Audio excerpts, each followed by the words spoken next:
So welcome back to the Installer Plaza, sponsored by our very good friends at Glowworm, and I'm joined by Rob Muldoon from the MYHP Podcast. Good afternoon, Rob. Good afternoon, thank you. How are you? I'm very good, how are you? I'm very well, yeah, thanks very much for coming along. What's your impression of the show so far? It's really, really good. It's obviously not my world that I'm used to. I'm used to bricks and blocks. Yeah. But it's great to see all the new technology that's coming through, all the innovation, all the green energy that we're seeing everywhere, and how it can be implemented in the construction industry. What does MYH stand for? So the MYH stands for Mind Your Head. Okay. It's quite simply just Mind Your Head. Right. But we had a few trademark problems with a couple of other people. I'm sure you might have done. So talk to me about the podcast. What is the podcast? How the frequency and what's it all about? So the podcast is a platform for people within the construction industry, no matter what the trade is, no matter what they do, where they can come, listen, get a bit of information, hear other people's stories, how they have gone through a mental health journey, what they did to look after themselves, and what they do to continue to look after themselves moving forward. Because as an industry, we have a huge problem surrounding mental health and well-being. Yeah. I've been in the industry now for 23 years, and I didn't look after my mental health. For a long, long time, I felt like I couldn't talk about it. Right. Yeah, because there's it's such a macho inverted commas industry. There's a shame element of it. And so, what's your particular skill in the industry? 23 years. What do you mean? So my particular skill is bricklaying. So I'm a bricklayer. Right. Okay. I've worked on big, huge projects that you see around all city centres. That was sort of tier 1 contracting level that I worked on, and I've worked my way up. Started off as an apprentice and worked my way all the way up to be a project manager for a big bricklayer company up in Manchester. Brilliant. Now, how did the idea come about? Was it through your own personal journey, basically? Yeah. So my own personal journey through mental health started back in 2018.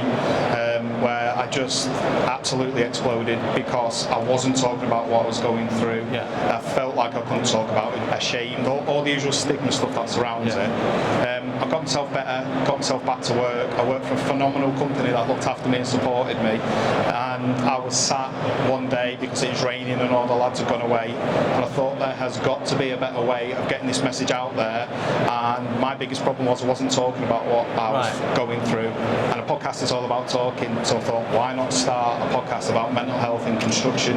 It's now 3 years old, and I'm now sat here talking to you. Well, there you go. But actually, talking is very therapeutic, isn't it? Yeah, absolutely. And actually, it's not the best, but almost the best way of dealing with that sort of. I mean, I've been through the same sort of thing in a different way, but it really is so helpful. Yeah. I just wonder, why are tradespeople, maybe are tradespeople more likely to suffer with mental health? I think it's such a big issue now.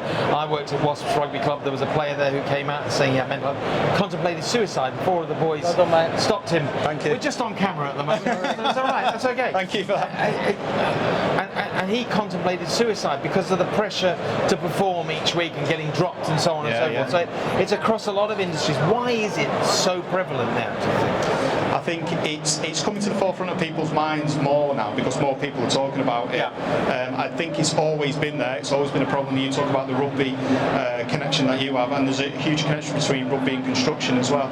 Because it's that macho, manly environment.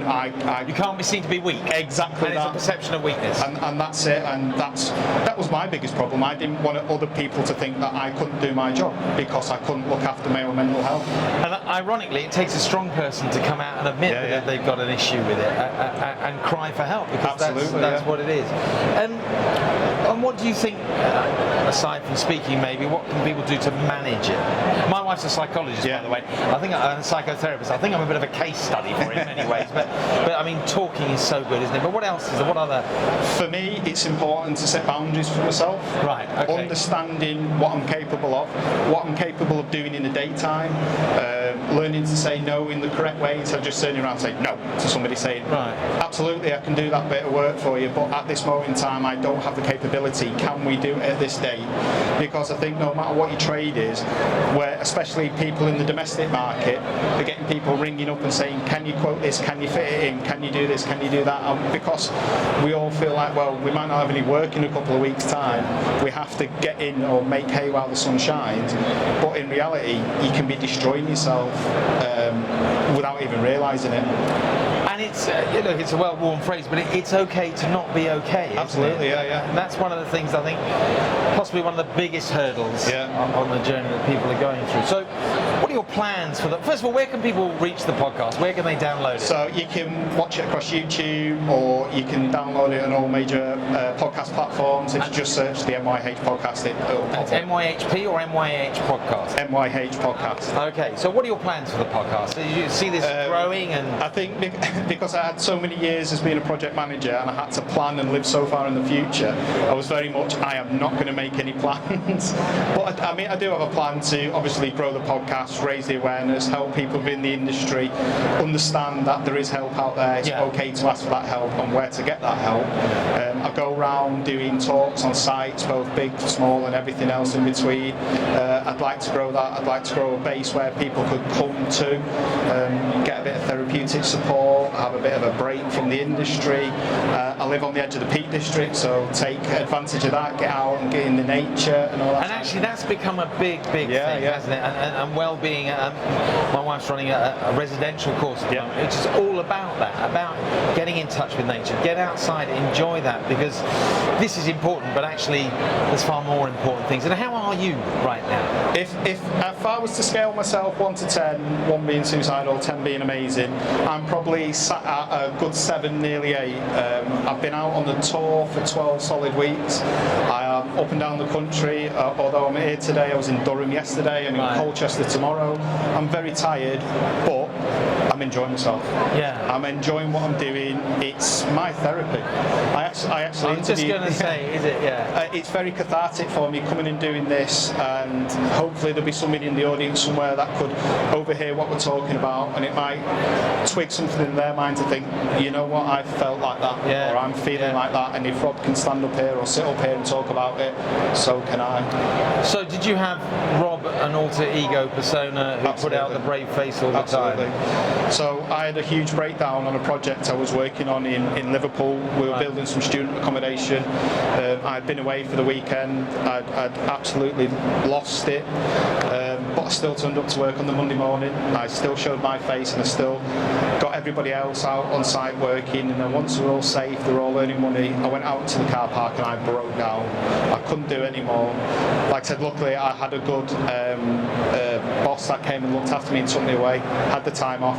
I came back to work, and there was a few bricklayers that I'd moved on to, still within the company, just moved on to different sites. And I went and gave a talk on Manchester Town Hall about 2 years ago, and 3 of the lads were in the audience, and like, I was on that site with you. I was like, I find that really emotional. And they went, we had no idea you were like that. And I guess also the personal support you have as well, of friends, family and partners and whatever, that's really important too. And I guess, and presumably you probably hid that from them as well for a time, and so it's an extraordinary thing you're doing. So how can tradespeople get, well anybody actually, but tradespeople as we're here, get involved? What can they do?